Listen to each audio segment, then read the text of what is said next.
하나님 말씀 나누겠습니다. 2020년에 성인 4,229명을 대상으로 조사한 한 결과에서 한국을 떠나서 이민을 가고 싶다라고 답했다는 사람이 60%에 이르렀다고 해요. 특히 이제 30대 젊은 사람들이 그런 이야기를 참 많이 하더라고요. 삶의 여유가 너무 없다는 거, 힘들다는 거죠. 또 상대적인 박탈감을 느껴서 그렇다. 또 어떤 사람은 자녀 양육 환경 때문에 아이들 키우기가 너무 힘들다. 그래서 한국을 떠나서 이민을 가고 싶다. 이렇게 조사가 되었다고 합니다. 여러분들은 어떠신가요? 그런 생각 해보신 적 없으신가요? 네? 공감합니다. 네, 그럴 수 있을 것 같아요. 그렇죠? 삶이 너무나 힘들고 어려울 때, 또 나라의 부패와 부조리, 또 바뀌지 않는 사회의 모습을 볼 때 가끔은 이 나라를 떠나서 좀 더 살기 좋은 곳에서 살고 싶다라는 생각을 하신 적이 있으실 것입니다. 그런데 이민이라는 것이 결코 쉬운 것은 아니잖아요. 실행하기도 어려울 뿐만 아니라 또 그곳에 가서 정착하는 것도 무척 어려운 일이에요. 실제로 이민을 간 사람들 중에서는 다시 한국으로 돌아가고 싶다는 사람들도 많은 것을 보게 됩니다. 어찌되었든 이민을 간다는 것은 쉽게 결심할 수도 있는 일이 아니고 실행에 옮긴다는 것도 대단한 용기가 필요한 거예요. 지난주 나누었고 또 오늘 우리가 읽은 본문은 그런 이야기를 담고 있어요. 흉년으로 인해서 고향을 떠나기로 마음을 먹고 다른 나라로 옮겨갔던 한 가족의 슬픈 이야기 말이죠. 저는 지난주에 이어서 같은 본문을 가지고 오늘은 1절 상반절을 중심으로 베들레헴을 떠날 수밖에 없었던 이유에 초점을 맞추어서 하나님의 말씀을 전하려고 합니다. 우리 1절 상반절 말씀을 같이 한번 읽도록 하겠습니다. 같이 읽겠습니다. 다 읽을게요. 시작.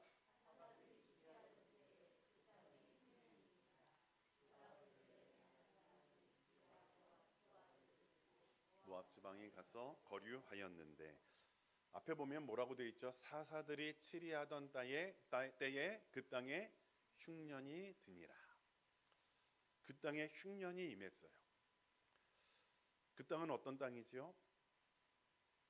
베들레헴이고요. 더 넓게는 하나님께서 약속하신 축복의 땅 가나안에 흉년이 임한 거예요. 가나안 땅은요, 하나님께서 아브라함에게 주시기로 약속한 땅이고 애굽에 살고 있던 이스라엘 백성들에게 모세의 인도하에 약속대로 주신 땅이에요. 여러분, 애굽은요 나일강이 있어서 살기에 가장 좋은 땅 중에 하나였다고 합니다. 그래서 요셉이 애굽의 총리로 있을 때에는 이스라엘 백성들이 그곳으로 옮겨가잖아요. 그래서 어떡하죠? 어려움 없이 잘 살게 되는 것을 볼 수가 있어요. 그래서 75명 되는 그 식구들만이 갔던 그 땅에서 이스라엘 백성들이 어떻게 되죠? 숫자가 400여 년이 지난 후에는 200만이 넘는 대민족으로 성장하는 거예요. 그만큼 살기가 좋았다라는 것이죠. 그러나 요셉이 죽고 난 이후에 애굽은 이스라엘 백성들을 핍박하였고 노예로 삼았어요. 그리고 때가 되자 하나님께서는요 모세를 부르셔서 이스라엘 백성들을 애굽 땅에서 나오게 하여 약속의 땅 가나안으로 인도하시는 거예요. 그런데 여러분, 가나안 땅은 애굽만큼 그렇게 좋은 땅은 아니라고 합니다. 요단강이 있었지만 워낙 낮은 지대에 있었기 때문에 그 물을 끌어다가 농사를 짓기에는 당시의 기술이 한없이 부족했던 거예요. 그리고 또한 땅에 석회질 성분이 많아서 비가 조금만 안 와도 땅이 시멘트 바닥처럼 딱딱하게 굳어서 경작을 하기에 어려웠다고 해요. 그래서 이 가나안 땅은 두 얼굴을 가진 땅이다 이렇게 이야기합니다. 뭐냐면 비가 잘 오면 애굽 땅보다 훨씬 더 기름진 땅으로 변하여 풍성한 소출을 누릴 수 있지만 비가 잘 안 오면 아무것도 수확할 수 없는 땅이 되어버리는 거예요. 그리고 애굽 땅은 이방 민족의 침략을 크게 걱정하지 않아도 되는 땅이지만 가나안 땅은 사방이 이방 민족에 둘러싸여 있는 땅이고 북쪽의 메소포타미아 지역과 남쪽의 애굽을 잇는 길목에 있어서 이방 민족의 침략과 전쟁이 자주 일어나는 그런 곳이었어요. 그러니까 정리를 해보면 가나안은 비가 잘 오고 그리고 이방 민족의 침략이 없으면 한없이 살기에 좋은 땅이에요. 그러나 반대로 비가 안 오고 이방 민족의 침략이 많으면 살기가 참 어려운 땅이라는 거죠. 그러니까 인간의 힘과 능력으로는 인간의 머리와 지혜만으로는 살아갈 수 없는 땅, 하나님을 의지하지 않으면 한순간도 살아갈 수 없는 땅이 바로 가나안 땅이기에 하나님이 이스라엘 백성들을 그곳으로 인도하셨다라는 거예요. 왜요? 누구를 의지하라고요? 하나님을 의지하라고. 하나님을 바라보고 하나님만을 의지하면서 믿음으로 살아가라고 하나님께서 그렇게 하셨던 거죠. 그러니까 하나님은요, 이스라엘 백성들이 순종하면 때를 따라 내리는 비를 허락하여 주시고 불순종하면 가뭄을 주면서 이스라엘 백성들을 훈련을 시키는 거예요. 그러니까 적절한 시기에 내리는 비는 하나님께 순종한 백성을 위한 복이었고 비가 내리지 않는 것은 하나님께 불순종한 백성을 위한 하나님의 징계였다라는 거죠. 그렇다면 오늘 본문에 나오는 하나님이 인도하셔서 이스라엘 백성들에게 허락하신 가나안 땅 베들레헴에 흉년이 들었다라는 것은 무엇을 의미하는 건가요? 하나님께 복을 받았다라는 건가요? 하나님께 징계를 받았다는 건가요? 하나님께 징계를 받았다는 거죠. 그러니까 하나님께 불순종하고 우상 숭배를 한 결과로 베들레헴에 비가 그쳤다는 말이고 그로 인하여 그 땅에 흉년이 들었다라는 거예요. 흉년은 원어로 라하브라는 단어인데요. 배고픔, 굶주림, 결핍을 의미하는 거예요. 그러니까 흉년을 지칭하는 많은 단어들이 있는데 그 중에서 가장 심각한 흉년을 의미할 때 쓰는 단어가 이 라하브라는 거예요. 그러니까 그저 먹을 것이 조금 부족한 그런 상황이 아니라 먹을 것이 하나도 없는 그런 상태를 말하는 거예요. 우리가 힘들다 하잖아요. 근데 어떤 사람은 버티고 살 만큼 힘든 사람이 있고 어떤 사람은 정말로 버티기 어려운 그런 힘든 사람도 있잖아요. 그러니까 지금 상황이 어떤 상황이에요? 다 힘들지만 정말 버티고 견디며 그렇게 살아가기에 너무 어려운 그런 상황을 이야기하고 있다라는 거죠. 지난주에도 말씀했지만 베들레헴은 집을 의미하는 베이트라는 말과 빵, 떡을 의미하는 레헴의 합성어예요. 그래서 떡집 또는 빵집을 의미하는 거죠. 여러분 그렇다면 떡집, 빵집인 베들레헴에 흉년이 들었다는 말은 떡집에 떡이 없는, 빵집에 빵이 없는 그런 상황을 이야기한다라는 거죠. 저는 지난주에 오늘 본문이 담담하게 한 가정이 당한 슬픔을 이야기하고 있다라고 말씀을 드렸어요. 그러니까 그들의 죽음을 역사적 사실로만 평이하게 서술하고 있는 것이지 어떤 죄의 결과로 그들의 죽음을 평가하고 있지 않다는 거예요. 그냥 짧고 담담하게 기술함으로써 가정에 닥친 엄청난 재앙의 원인보다는 남겨진 나오미 그리고 두 며느리의 초점을 맞추고 있다는 거죠.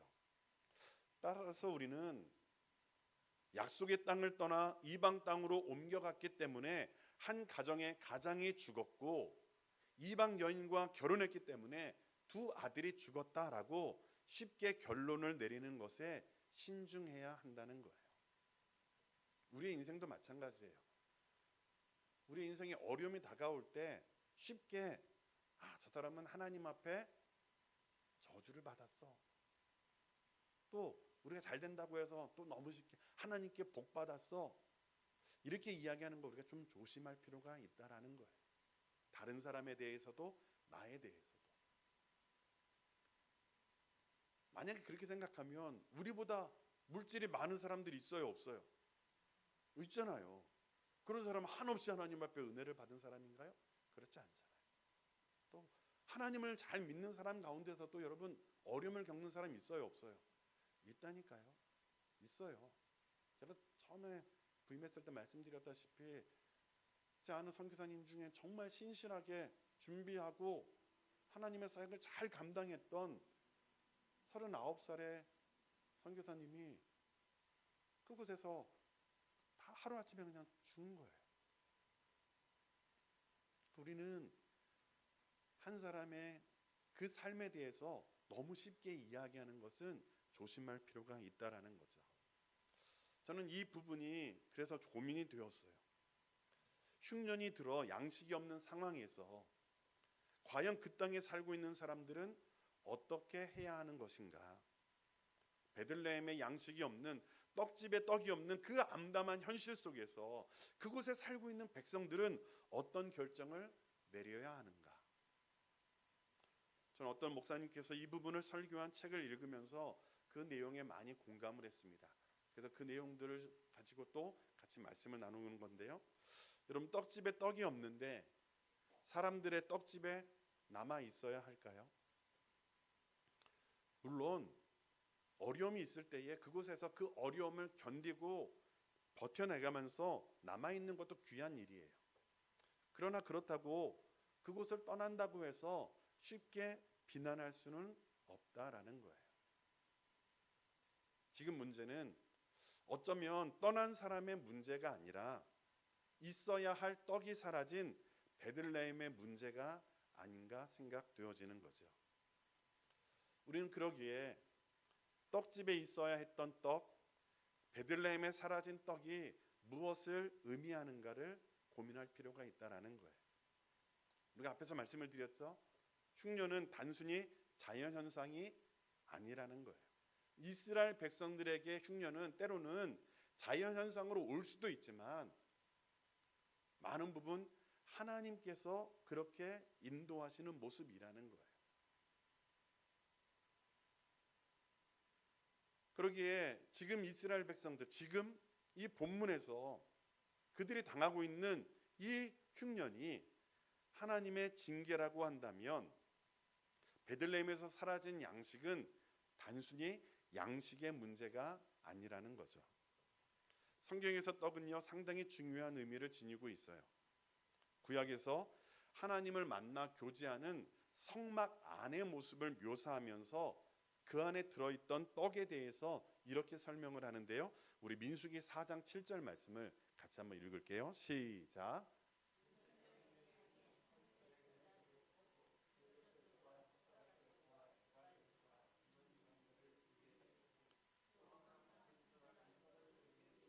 아멘. 떡상이라는 것이 있고요. 그러니까 성막에는 그 안에 떡상이라는 것이 있어요. 그리고 여기에 올라가는 떡의 이름이 진설병이라고 하는데요. 대략 지름은 30cm 정도가 되고요. 두께는 10cm 정도 되는 떡, 좀 큰 편이죠.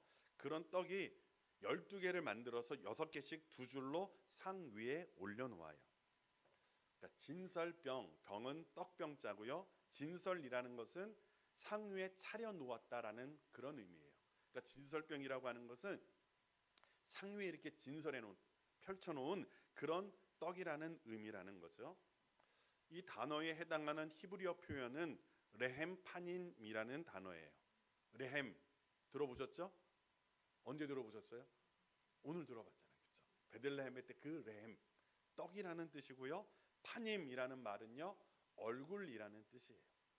그러니까 레헴 파님은 뭐냐면 직역하면 얼굴 앞에 있는 떡이다라는 말이에요. 그럼 여러분 누구 얼굴 앞에 있는 떡일까요? 지성소에 누가 임재한다라고 이스라엘 백성들은 믿죠? 하나님이잖아요. 그러니까 아까 진설병에 있는 그 떡은 하나님의 얼굴 앞에 있는 떡이다라고 하는 의미를 담고 있어요. 제가 한번 물어볼게요. 이 떡이 하나님을 위해서 있을까요? 사람을 위해서 있을까요?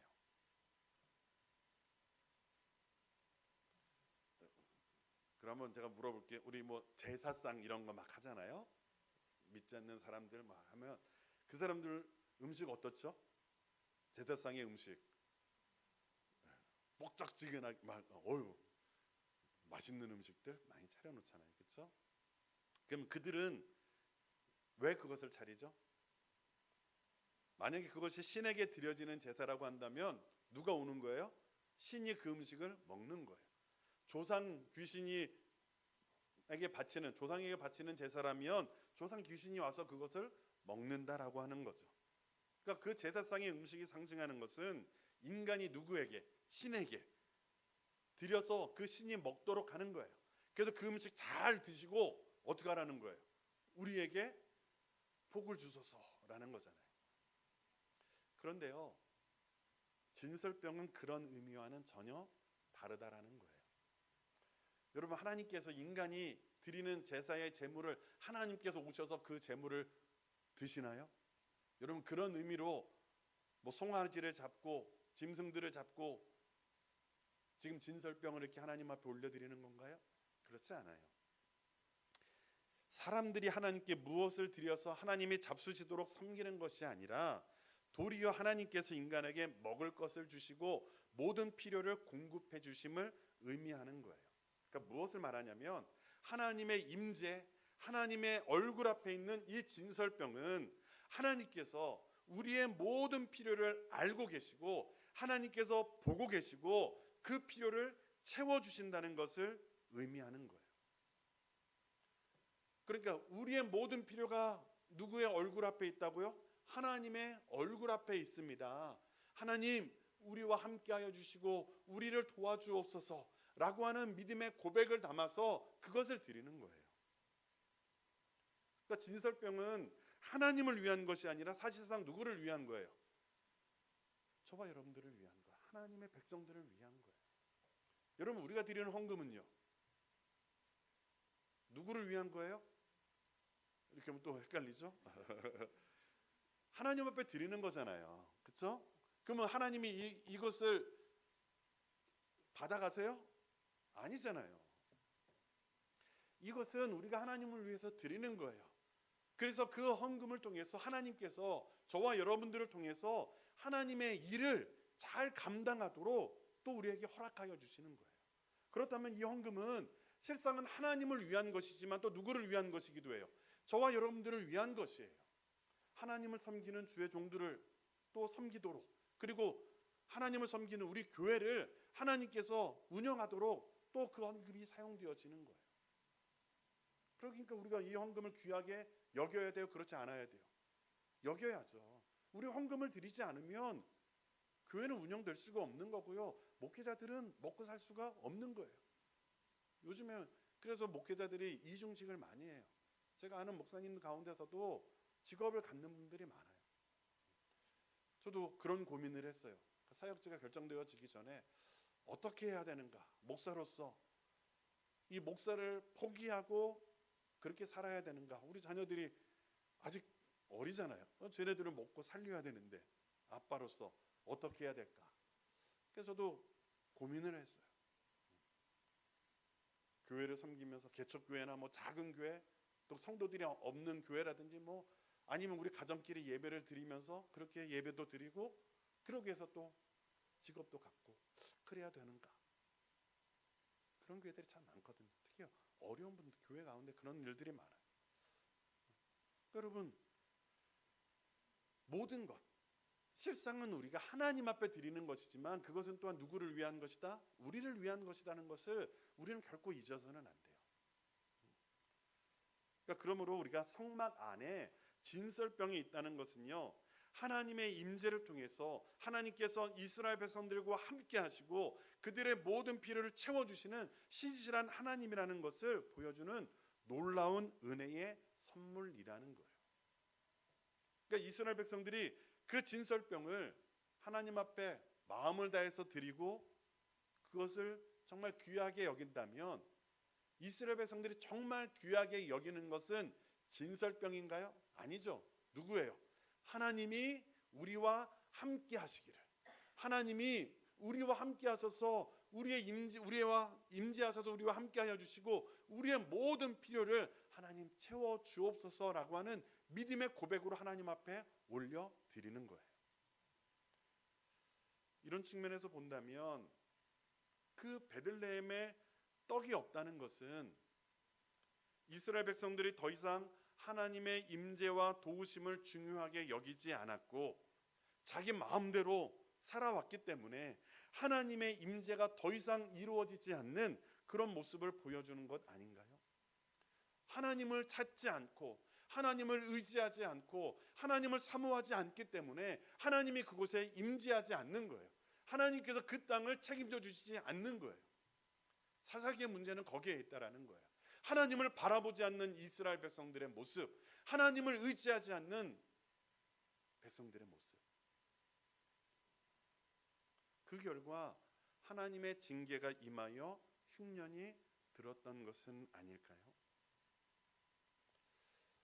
하나님의 임재와 말씀, 하나님의 임재 그리고 그 가운데에서 교제 속에서 나눈 떡이 진설병이라면 이런 진설병의 모습을 신약에서도 찾아볼 수가 있습니다. 우리 요한복음 6장 35절 말씀을 같이 읽을게요. 시작. 내게 오는 자는 결코 줄이지 아니할 터이요 나를 믿는 자는 영원히 목마르지 아니하리라. 아멘. 예수님께서 스스로를 뭐라고 말씀하세요? 생명의 떡이다. 예수님 자신이 생명의 떡이라는 사실을 예수님 그 이전에도 보이셨어요. 오병이어의 기적을 통해서 하나님은 예수 그리스도께서 모든 백성들을 먹이시는 그런 분이라는 것을 보이셨어요. 그리고 오늘 예수님은 자기 스스로를 나는 생명의 떡이다 이렇게 말씀하세요. 이것은 이스라엘 백성이 광야에서 먹은 만나에 대해서 설명하면서 하신 말씀이에요. 여러분, 이스라엘 백성들을 광야에서 만나로 먹이신 이유가 어디에 있냐면 이스라엘 백성들의 생존과 삶이 전적으로 누구에게 달려있다라는 거예요? 하나님에게 달려있다라는 거예요. 그래서 하나님이 주시는 만나를 먹지 않고서는 이스라엘 백성들은 살 수 없었어요. 그래서 하나님은 매일 그들에게 만나를 허락하여 주시는 거예요. 누가 이스라엘 백성들을 먹이신다?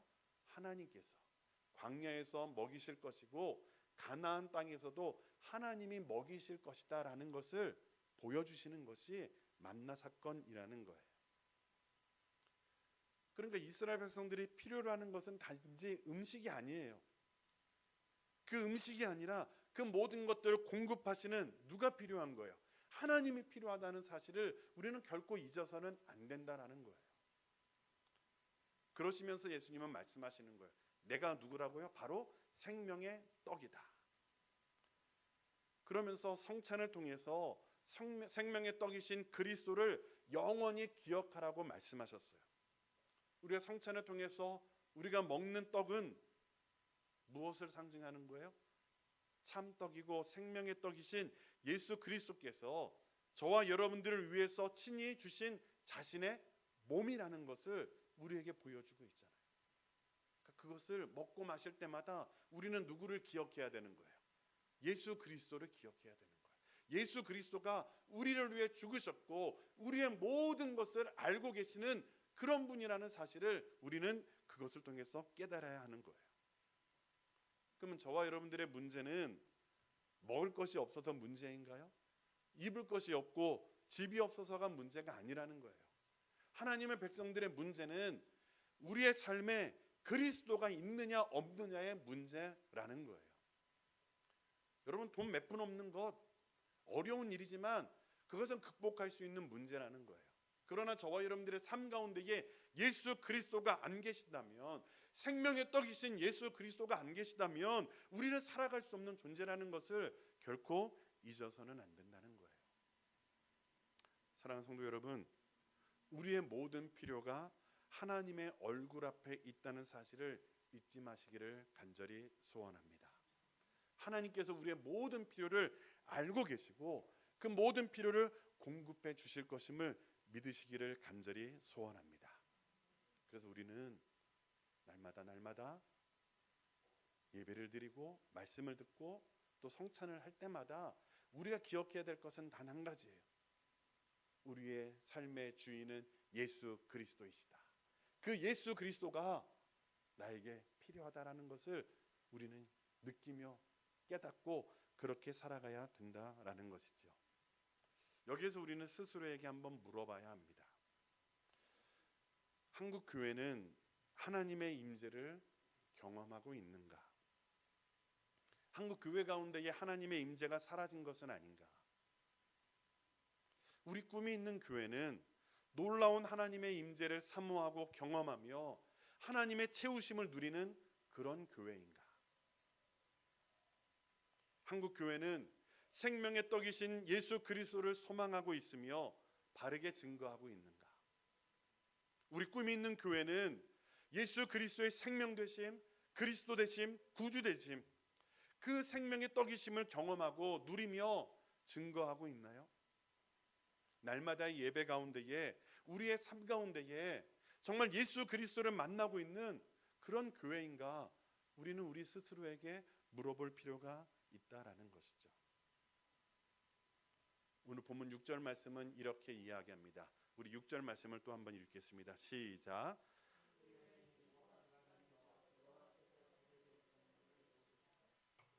양식을 주셨다 함을 듣고 이에 두 며느리와 함께 일어나 돌아오려 하여. 아멘.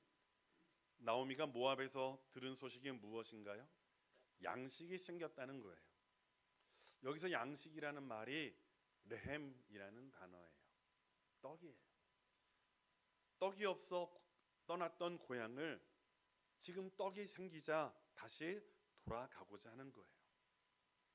그것은 단지 떡만을 위해서가 아니었을 것입니다. 성경은 이렇게 이야기합니다. 여호와께서 자기 백성을 돌보시사 그들에게 양식 주셨다 함을 들었다. 어쩌면 나오미가 들었던 소식은 베들레헴의 흉년이 끝나고 양식이 생겼다, 그런 객관적인 사실을 들었을 수 있어요. 그런데요, 나오미에게 그 소식은 객관적 사실이 아니었다라는 거예요. 하나님이 지금 어떻게 하고 계시다고요? 자기 백성을 돌보신다. 하나님께서 지금 다시금 이스라엘 백성들과 함께 하신다. 그것을 지금 나오미는 듣는 거예요. 그러다 나오미는 어떻게 합니까? 주저함 없이 모압을 떠나서 다시 고향으로 돌아가는 거예요. 여러분, 나오미가 정말 소망했던 것은 떡인가요? 아니에요.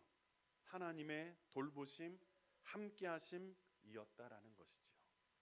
떡집에 떡이 생겼다. 우리 떡집으로 돌아가자. 하나님이 다시금 우리와 함께 하신다. 다시금 하나님 앞에 돌아가자.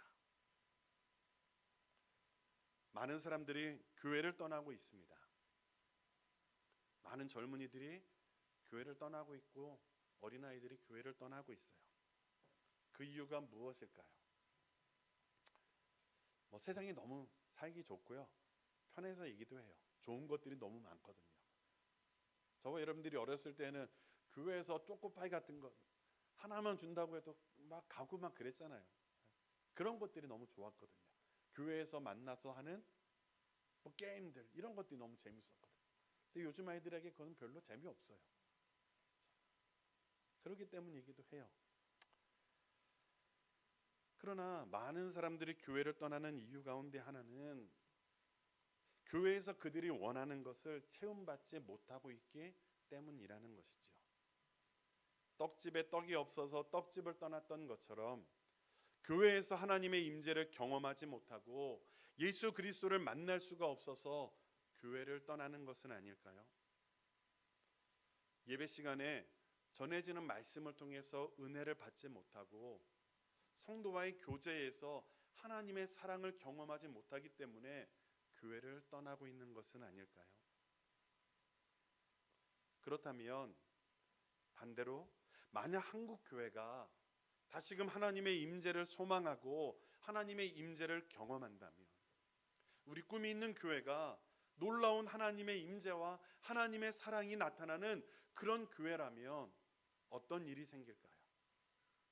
만약 한국 교회가 생명의 떡이신 예수 그리스도를 소망하고 그분을 바르게 증거한다면, 그리고 우리의 꿈이 있는 교회가 예수 그리스도의 생명 되심과 구세주 되심과 생명의 떡이심을 경험하고 누리며 증거하는 그런 교회라면 어떤 일이 생길까요? 떡집에 떡이 생기자 떡집으로 돌아갔던 것처럼 하나님의 임재가 경험되어지고 예수 그리스도가 바르게 선포되어져서 그분을 만날 수가 있다고 한다면, 그리고 그곳에 있는 하나님의 백성들의 입에서 하나님, 나는 예수 그리스도만으로 충분합니다 라고 하는 믿음의 고백이 들려진다고 한다면 교회를 떠났던 사람들이 다시 돌아오지 않을까요? 저는 한 주간 이 말씀을 묵상하면서 그렇게 기도했어요. 하나님, 우리 꿈이 있는 교회가 풍성한 떡집이 되기를 원합니다.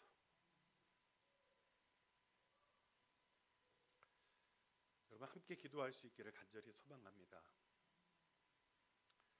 떡집에 떡이 없으면 떠날 수밖에 없어요.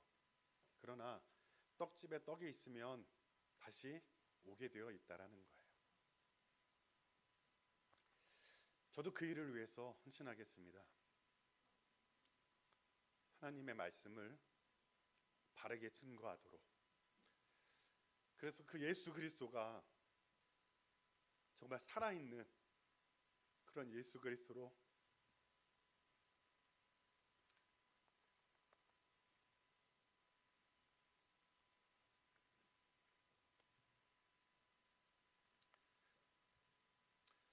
우리 가운데 경험되어질 수 있도록 헌신하겠습니다. 여러분들도 사모하시기를 간절히 소원합니다. 하나님, 하나님의 은혜를 사모합니다. 하나님, 우리 교회 가운데 하나님 임재하여 주옵소서. 우리의 심령 가운데에 하나님이 함께 하시기를 간절히 소망합니다. 우리의 입술을 통해서 하나님 사랑합니다, 하나님 나와 함께하여 주옵소서, 예수님만으로 충분합니다, 예수님 나와 함께하여 주옵소서 고백하며 나아가는 우리의 모습이 되기를 간절히 소망합니다. 저와 여러분들이 그렇게 사모하고 헌신하고 노력한다면 우리 꿈이 있는 교회가 풍성한 떡집이 되어서 많은 영혼들이 그곳에서 위로를 받고 하나님을 만나는 그런 역사들이 일어나게 될 줄로 믿습니다. 그 은혜를 사모하며 나아가는 우리 모두가 되시기를 주님의 이름으로 축원합니다.